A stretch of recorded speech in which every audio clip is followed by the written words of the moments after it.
Okay, we're back for another unplanned, unscripted, totally chaos-filled video, which we don't have time for.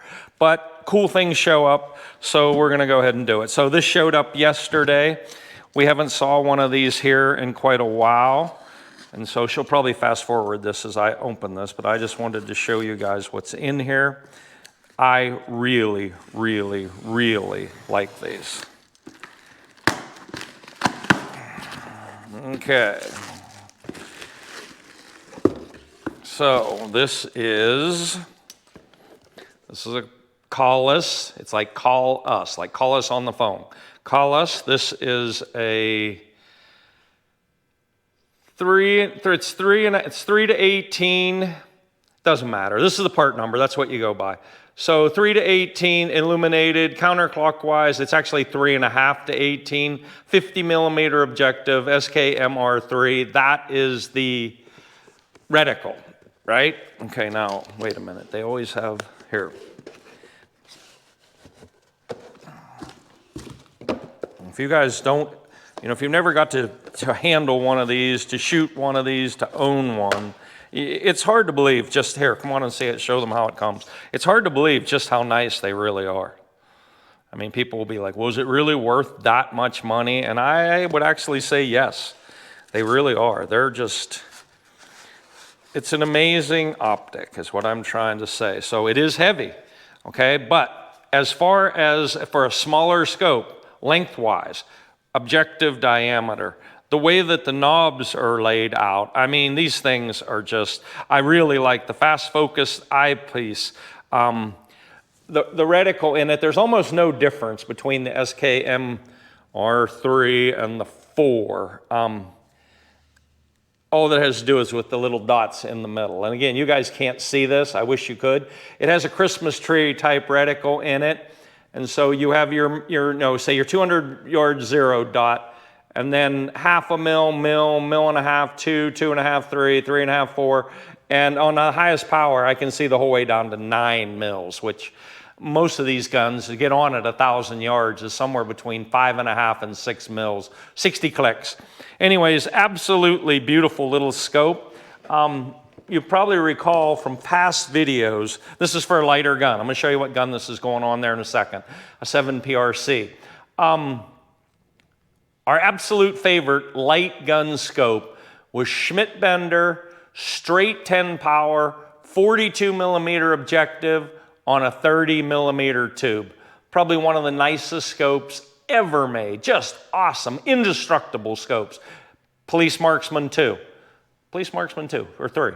Police Marksman 2.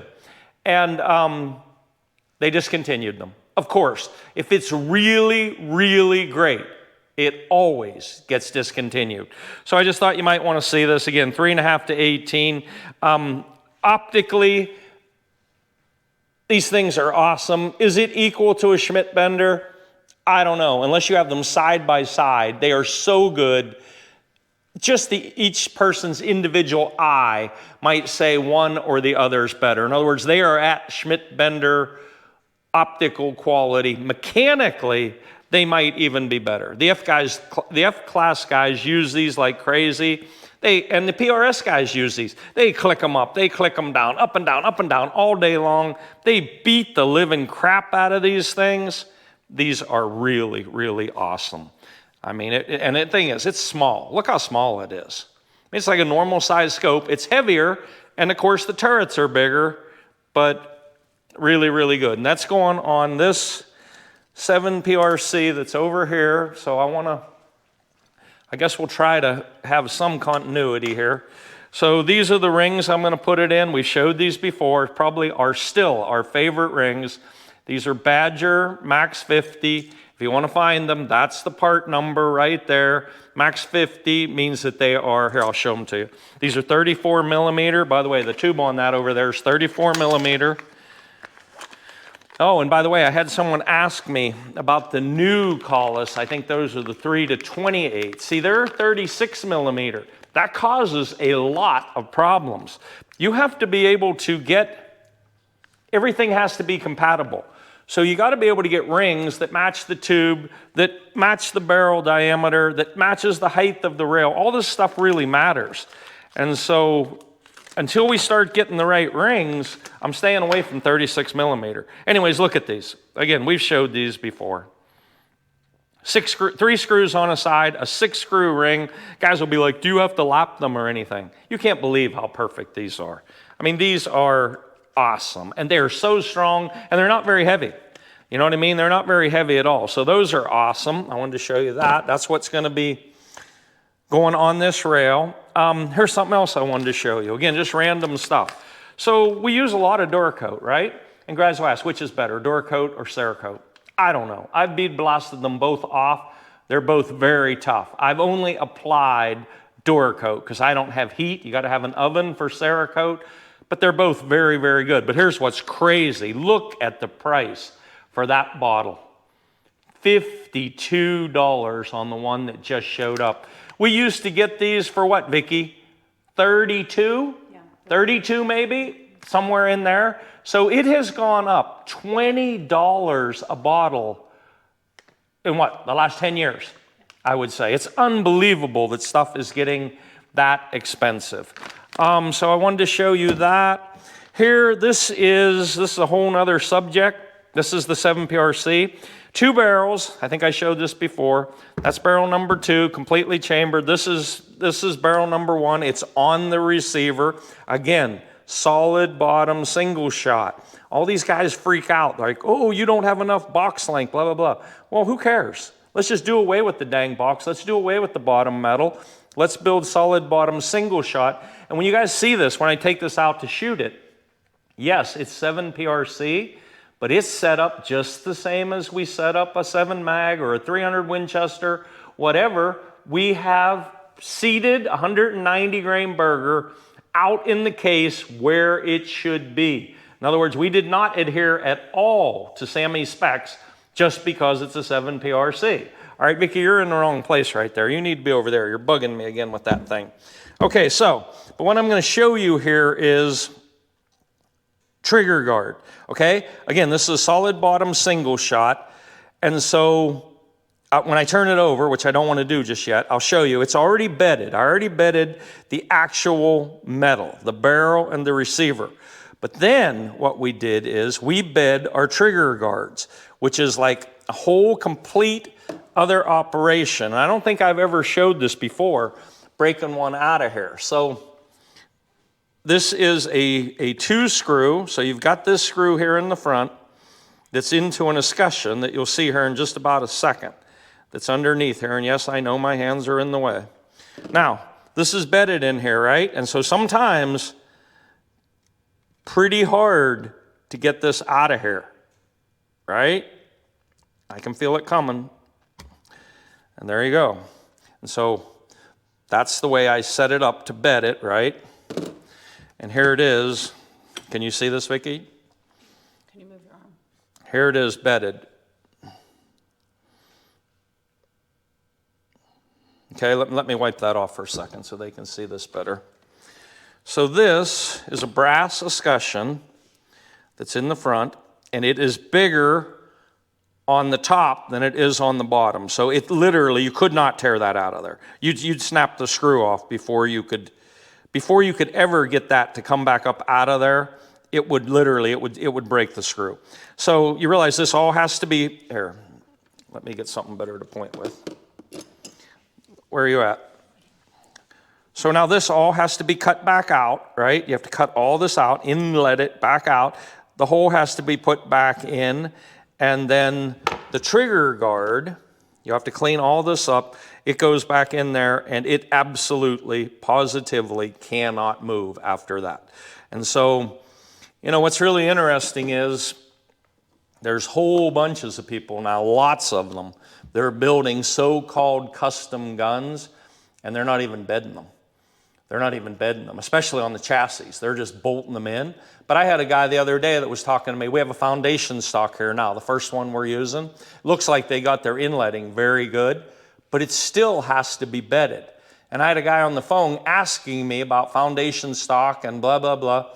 And I said, well, you're going to have to bed it. He wanted it rebarreled. He already has the gun. He wanted it rebarreled. And I said, well, yeah, I can rebarrel it. But I said, then you're going to have to rebed it. And it was interesting. He said, rebed it. He said, it's not bedded now. And I'm like, somebody built you a custom gun and they didn't bed it at all. And he's like, yeah. Well, bedding takes days.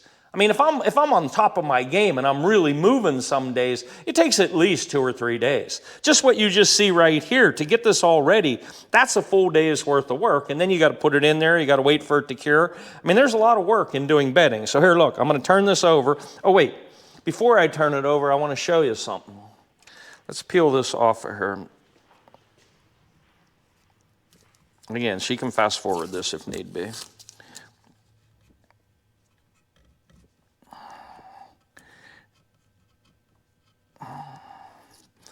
Here, look at this, what we did here. Show them that. So McMillan, I mean, they make mistakes. And when they make mistakes, you have to figure out how are you going to get it to perfection? How are you going to get it so that the mistakes aren't noticeable or, have no influence? And so what McMillan accidentally did on this one is they put 3 receiver screws. Look at the receiver. This is a 2-screw receiver. 1, 2, right? Some of the receivers that we use have another hole right there, usually larger cartridges, 338, the big cartridges. And so when they inletted this, they put another screw hole right there. Well, you can buy a kit. You can buy stock repair kits, and I'm just telling you this for all the people out there, that if you ever put a bad scratch on one of these McMillan stocks, these are gel coat, right?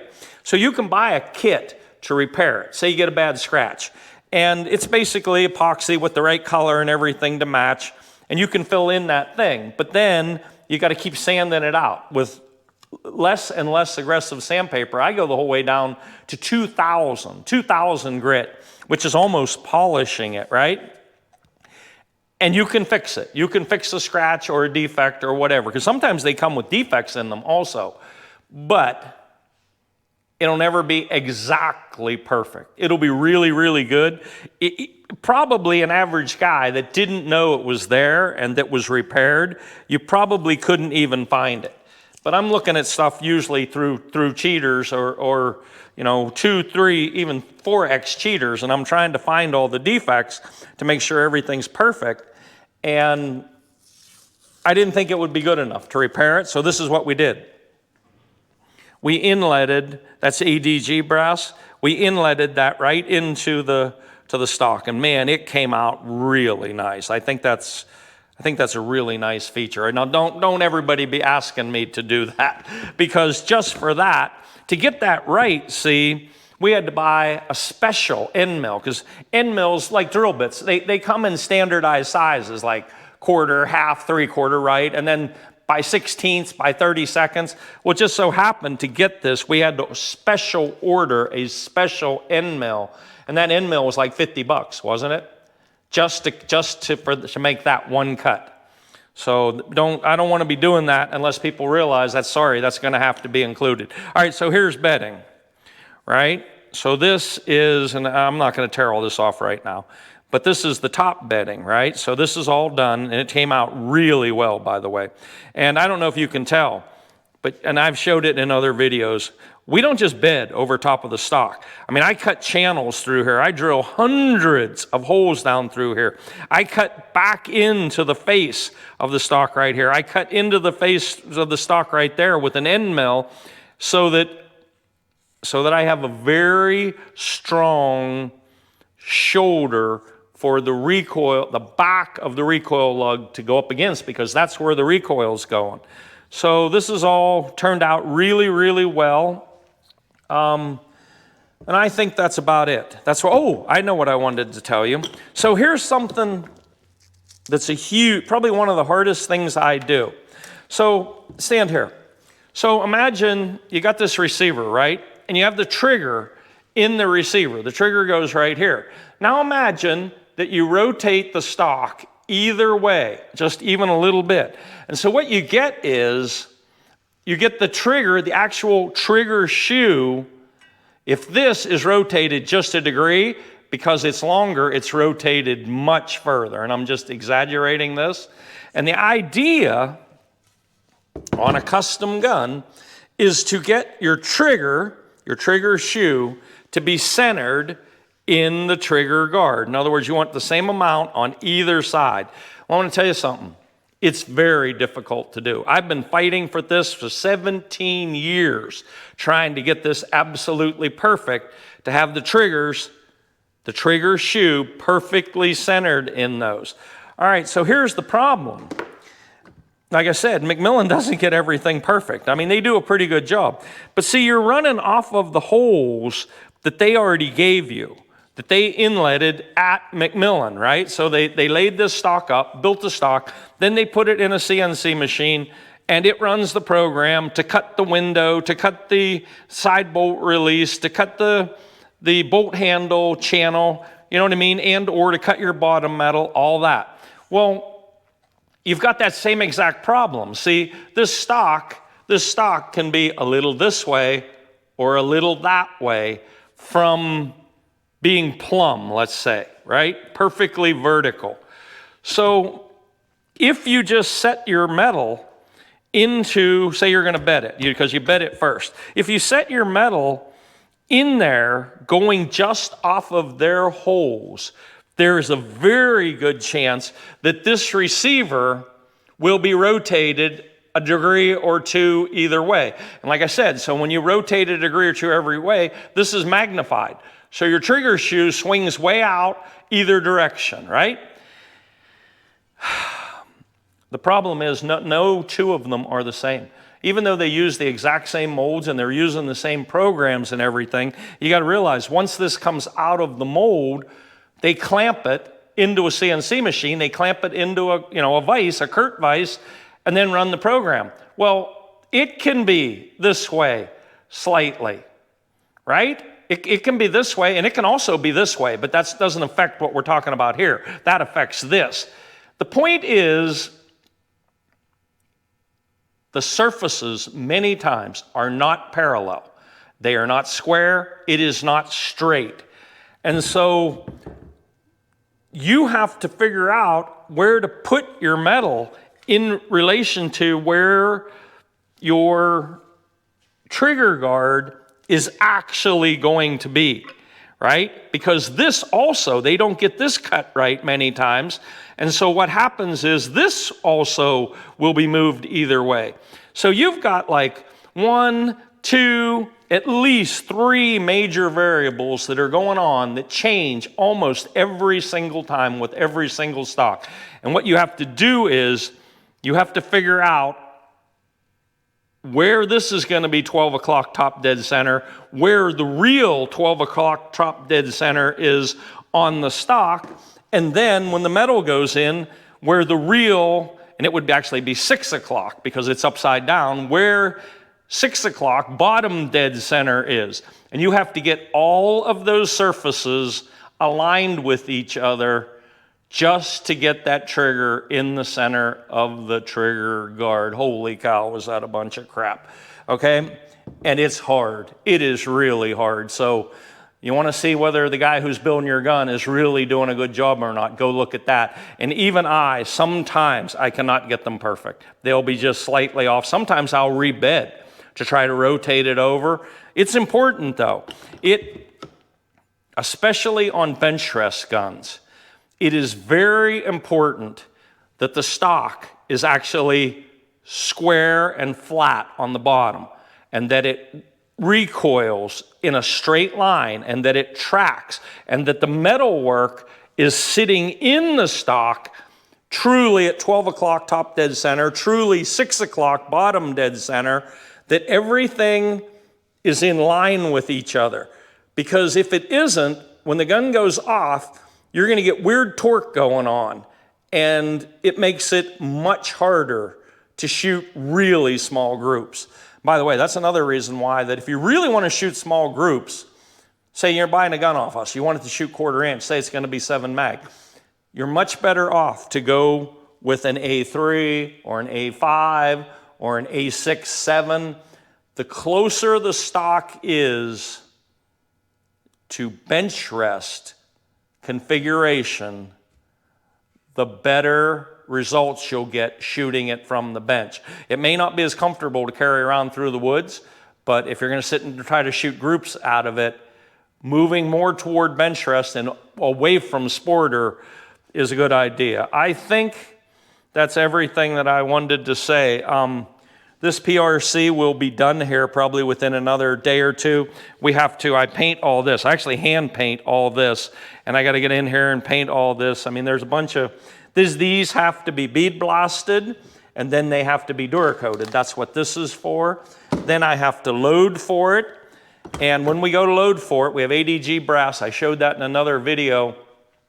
I also have factory ammo. I'm going to break this gun in with factory ammo just to see how it shoots.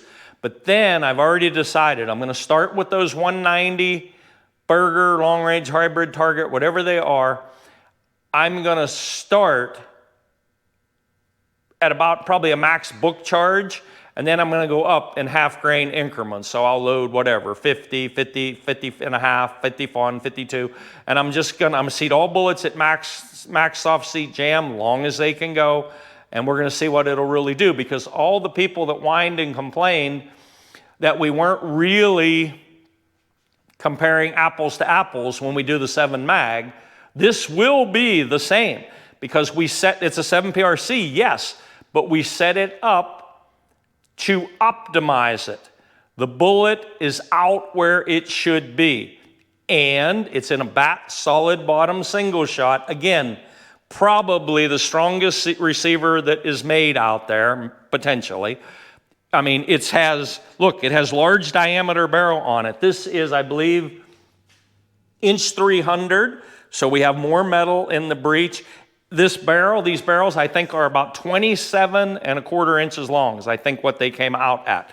So all the people that whined and cried that said, oh, the 7, it's not fair because the 7 mag has all the custom advantage. Well, this 7 PRC is built exactly as I would build a 7 mag or any other cartridge. In other words, we have optimized it as far as we can take it. Minimum spec reamer, tight neck, essentially tight neck. It will accept 316. It will accept factory ammo, just barely. Just barely. And by the way, obviously I tried the actual brass in the chamber. It fits so perfect. It sucks air, so it's just about as good as it can get. Anyways, I wanted to show you guys all this stuff just because it's all here and we thought it would be a good idea. We are going to do the reamer video. We didn't get 500 requests. I wish we had, but people want to see it.